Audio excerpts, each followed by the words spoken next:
कोल्हापूर जिल्हा दूध उत्पादक संघ अर्थात गोकुळनं डी बेंचरपोटी कापून घेतलेल्या दूध उत्पादकांच्या रकमेबाबत आज गोकुळ दूध संघाच्या ताराबाई पार्क इथल्या कार्यालयावर मोर्चा काढण्यात येतोय। एकूण 136 कोटी रुपये इतकी मोठी रक्कम फरक म्हणून गोकुळने जाहीर केली होती। त्यातील तब्बल 40% इतकी रक्कम डी बेंचरपोटी कपात करण्यात आली आहे आणि त्यामुळे प्रत्यक्षात ऐन दिवाळीत कमी प्रमाणात फरक द्यावा लागणार आहे। म्हणूनच एकतर फरक रक्कम वाढवा किंवा कपात रक्कम सर्वांना परत द्या अशी मागणी या मोर्चाच्या माध्यमातून करण्यात आली। अधिकचे तपशील देण्यासाठी आपले प्रतिनिधी शेखर पाटील आपल्यासोबत आहेत। शेखर,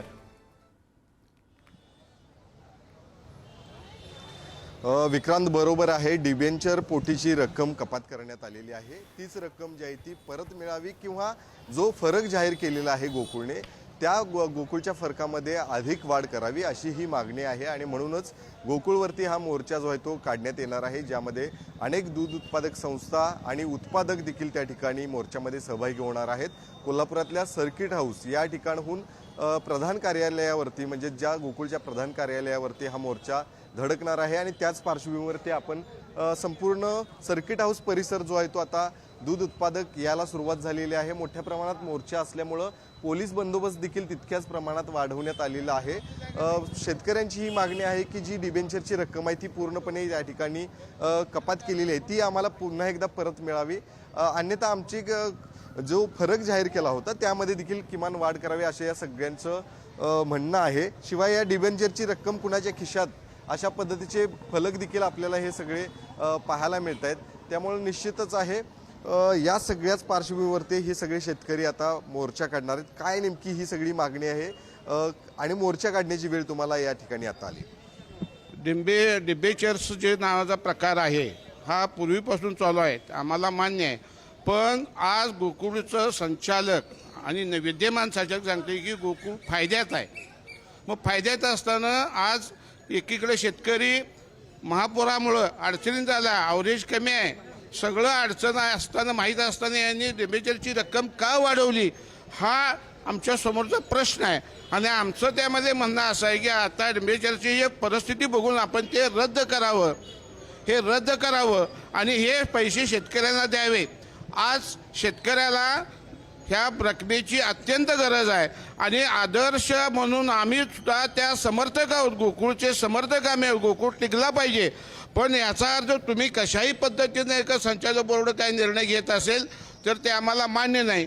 आणि डिबेंचरची रक्कम जर आपल्याला तिथं तुम्हाला काय अडचणी येत असतील तर वेगळ्या फरकामध्ये घालून देऊ शकता, त्याला मार्ग आहेत। पण तुम्हाला इच्छा असेल तर मार्ग दिसेल त्याप्रमाणे या गोकुळच्या संचालकांनी चेअरमनने परत गांभीर्याने शेतकऱ्यांच्या परिस्थितीचा विचार करावा आणि कुठल्याही परिस्थितीमध्ये डिबेंचरची रक्कम आहे ही सगळी आपल्या शेतकऱ्यांना मिळणं गरजेचं ती द्यावी अशी आमची प्रमुख मागणी। दुसरीकडे ते सांगतात की विक्रमी आम्ही यावेळी फरक दिलेला आहे आणि त्या दुसरीकडे हे अशा पद्धतीने आहे। तुमची आता या सगळ्यावरती कशी परिस्थिती अशी आहे, फरक दिला हा रेग्युलर आम्हाला मिळतच राहतो, विक्रमी हा विषय फारसा नाही आहे। कारण ज्यावेळी एखादा दूध संघ आम्हाला सांगतो की तुम्हाला विक्रमी दर दिला त्यावेळी त्या दूध उत्पादकांना जे दूध उत्पादक असू दे त्याचं खाद्य असू दे ह्याची सुद्धा विक्रम्यापेक्षा विक्रमी वाढ झालेली आहे आणि गांभीर्याने काय विचार करत नाही असा आमचा प्रश्न आहे। त्यांना त्या विक्रमी वाढ दिली तरी सुद्धा आम्हाला उत्पादन खर्च वाढलेला आहे याचाही त्यांनी विचार करावा आणि त्यांनी संचालक म्हणून न बघता एक दूध उत्पादक म्हणून जर विचार केला तर त्यांना निश्चित लक्षात येईल की हे जे आहे आमचं मत आहे। अजून सुद्धा दूध उत्पादक शेतकऱ्याला अजून हिशोब केला तर शेतकऱ्याला परवडणारं नाही। पाण्याची बाटली 20 रुपये आणि दूध मात्र तुम्ही गाईचं किती 27 रुपये 28 रुपये घेताय, म्हैशीचं दूध कसं घेताय याचा विचार करावा आणि निर्णय घ्यावा। खरं तर या सगळ्याचा विचार जो आहे तो संचालक मंडळाने घ्यावा असं या सगळ्यांची मागणी आहे। मी पुन्हा एकदा इथली दृश्य दाखवेन, ज्या ठिकाणी हा मोर्चा सुरुवात होणार आहे त्या ठिकाणी मोठ्या प्रमाणात शेतकरी यायला सुरुवात झालेली आहे। अजूनही काही वेळ जो आहे तो लागण्याची शक्यता आहे, कारण या मोर्चामध्ये स्वतः संचालिका शौमिका महाडिक देखील सहभागी होणार आहेत।